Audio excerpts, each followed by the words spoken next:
और बात करेंगे कारगिल की, क्योंकि कारगिल एक ऐसा समय था, कारगिल का युद्ध एक ऐसा समय था जिसको शायद देश कभी भूल नहीं पाया।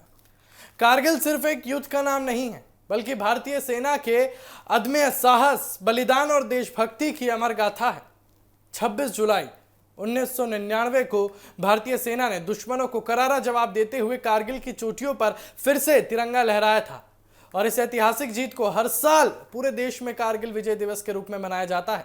उत्तराखंड, जिसे वीरों की धरती कहा जाता है, वहां इस दिन का महत्व और भी बढ़ जाता है, क्योंकि इस राज्य के अनेक वीर सपूतों ने कारगिल युद्ध में अपने प्राणों की आहुति दी थी। और इसी कड़ी में चंपावत जिले में भी शौर्य दिवस की तैयारियां शुरू हो चुकी हैं। जिला प्रशासन चाहता है कि आयोजन सिर्फ एक सरकारी कार्यक्रम ना रहे, बल्कि हर नागरिक, हर छात्र और हर युवा के मन में देशभक्ति और शहीदों के प्रति सम्मान की भावना को और मजबूत करे। इसी उद्देश्य पर जिलाधिकारी के.एन. गोस्वामी की अध्यक्षता में तैयारियों की समीक्षा बैठक आयोजित वो की गई है, जिसमें सभी संबंधित विभागों को जिम्मेदारियां सौंपी गई हैं। इस बार कार्यक्रम का मुख्य आयोजन शहीद स्मारक, जिला सैनिक कल्याण और पुनर्वास कार्यालय परिसर में होगा। यहां शहीदों को श्रद्धासुमन अर्पित किए जाएंगे, पुलिस विभाग की ओर से गार्ड ऑफ ऑनर दिए जाएगा और कारगिल युद्ध के वीर सैनिकों, वीर नारियों और वीर माताओं को सम्मानित किया जाएगा।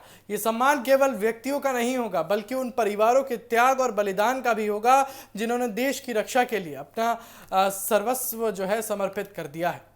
समारोह को और अधिक प्रेरणादायक बनाने के लिए सुबह NCC cadets roadways bus station से शहीद स्मारक तक मार्च करेंगे। उनके कदमों की गूंज देशभक्ति का संदेश देगी। वहीं स्कूली छात्र छात्राएं देशभक्ति गीतों की प्रस्तुति देकर पूरे माहौल को राष्ट्रभक्ति के रंग में रंग देंगे। जिला सैनिक कल्याण विभाग को पुष्प चक्र, प्रशासित पत्र, स्मृति चिन्ह, अतिथियों के स्वागत और अन्य व्यवस्थाओं की जिम्मेदारी दी गई है, जबकि पुलिस विभाग समारोह की गरिमा बनाए रखने के लिए गार्ड ऑफ ऑनर की व्यवस्था करेगा। और सिर्फ इतना ही नहीं, नई पीढ़ियों को कारगिल के वीरों की गाथा से जोड़ने के लिए शिक्षा विभाग को भी विशेष जिम्मेदारी दी गई है। शौर्य दिवस से पहले जिले के विद्यालयों में कारगिल युद्ध, वीरता, एक बलिदान और उसकी गाथा, इस विषय पर निबंध लेखन और चित्रकला प्रतियोगिताएं आयोजित की जाएंगी।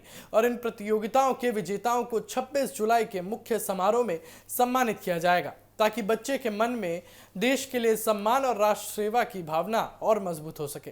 तो कुल मिलाकर चंपावत में शौर्य दिवस केवल एक औपचारिक कार्यक्रम नहीं होगा, बल्कि ये उन अमर वीरों को नमन करने का अवसर होगा जिन्होंने देश की रक्षा के लिए अपना आज कुर्बान कर हमारे कल को सुरक्षित बनाया। 26 जुलाई को जब शहीद स्मारक पर श्रद्धांजलि दी जाएगी, गार्ड ऑफ ऑनर होगा और वीर परिवारों का सम्मान होगा, तब पूरा चंपावत एक स्वर में यही कहेगा कि शहीदों का बलिदान कभी व्यर्थ नहीं जाएगा। उनका शौर्य सदैव देश को प्रेरणा देता रहेगा।